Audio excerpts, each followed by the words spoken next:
دیکھتی آنکھوں اور سنتے کانوں کو خوش آمدید۔ ہمارے بچوں کو پڑھایا گیا کہ امریکہ کولمبس نے اور افریقہ بانگ سٹون نے دریا بلکہ ایجاد کیا تھا۔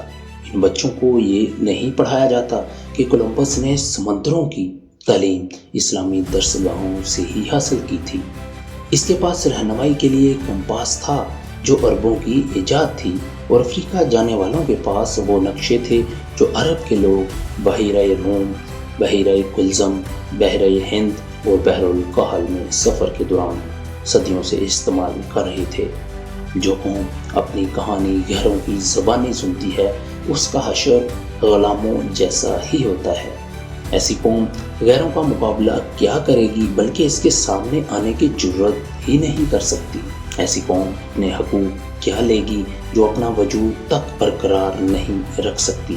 ملک پاکستان کا حال بھی ایسا ہی ہے۔ ہمارے بچوں کو صرف اپنی من گڑت اور گمراہ کن تاریخ پڑھائی جاتی ہے، بلکہ حقائق اس سے مختلف ہیں۔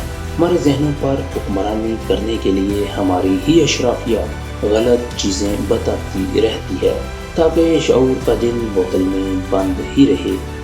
براعظم ایشیا، خاص طور پر بر صغیر کے لوگوں نے یورپ سے ایک آواز سنی ہوگی اور دہائیوں سے سنتے آ رہے ہیں، تم کچھ نہیں ہو، تمہارے آباء و اجداد کچھ نہ تھے، تم وہم پرست ہو، تمہارا کردار بہت ہی گھٹیا ہے، تم بے ہمت ہو، تمہاری آب و ہوا خراب ہے، تمہارے بادشاہ اوباش ہیں، تمہارے عالم جاہل ہیں اور رہنما نکارہ اور ٹھگ تھے۔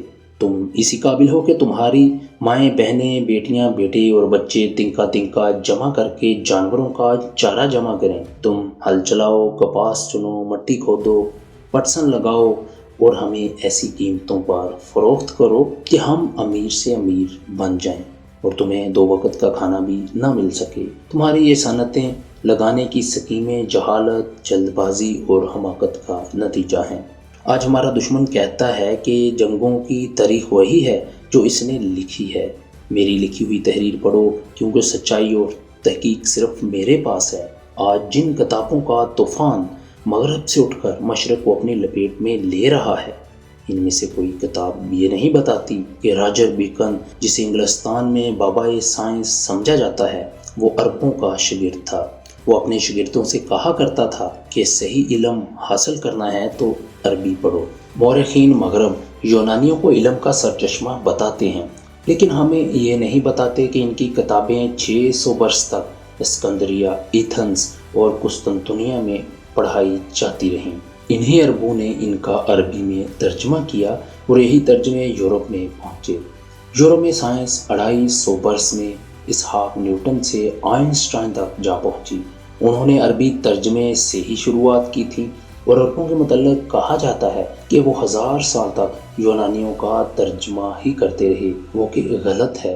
اسی بنیادی حقیقت سے سرد جنگ کا فلسفہ شروع ہوتا ہے۔ کسی کو کیا ضرورت پڑی ہے کہ وہ آپ کے خلاف فوج کشی کرے اور ظالم کہلائے؟ کیوں نہ وہ اپنا فلسفہ آپ کے ذہن میں ڈال دے تاکہ خون ریزی کے بغیر ہی آپ پر حکومت کر لی جائے۔ یہ ہے سرد جنگ اور اس کے ہتھیار ہیں کتابیں، فلمیں، ریڈیو، اخبارات، رسائل، تصاویر اور بکاؤ صحافی اور میڈیا ہاؤسز، اور سب سے زیادہ مؤثر تاریخ، غلط تاریخ۔ مکار قوموں کا یہ دستور ہے کہ جب کسی قوم پر سیاسی غلبہ حاصل کر لیتی ہیں تو اس کے ذہنوں کو مسخر کرنے کے لیے اس کی تاریخ بگاڑ دیتی ہیں۔ وہ اس کے انبیاء کو جادوگر، اولیاء کو ٹھگ، سلاطین کو اوباش اور علماء کو جاہل لکھتی ہیں، ساتھ ہی اپنے بڑے بڑے لٹیروں کو ہیرو بنا کر پیش کرتی ہیں۔ ہم مسلمانان نے پاک و ہند کو 100 برس تک یہ پڑھایا گیا کہ اسلام تلوار سے پھیلا تھا، غزنوی لٹیرا تھا، اورنگزیب مہذب اور محمد شاہ رنگیلا تھا۔ اس قسم کے خرافات آج بھی ان کتابوں میں موجود ہیں جو پاکستان کے پبلک اسکولوں میں پڑھائی جا رہی ہیں۔ ہماری درس گاہوں میں یورپ کی لکھی ہوئی کتابیں پڑھائی جا رہی ہیں۔ آج ہمارا نوجوان اپنی تہذیب کے خلاف بغاوت کا اعلان کر چکا ہے۔ یہ بغاوت اس درخت کا پھل ہے جو 1857 میں انگریز نے اس سرزمین پر لگایا تھا۔ حاکم اور محکوم دونوں نے اس کی آبیاری کی۔ اس میں ہمارے نوجوانوں کا کوئی قصور نہیں۔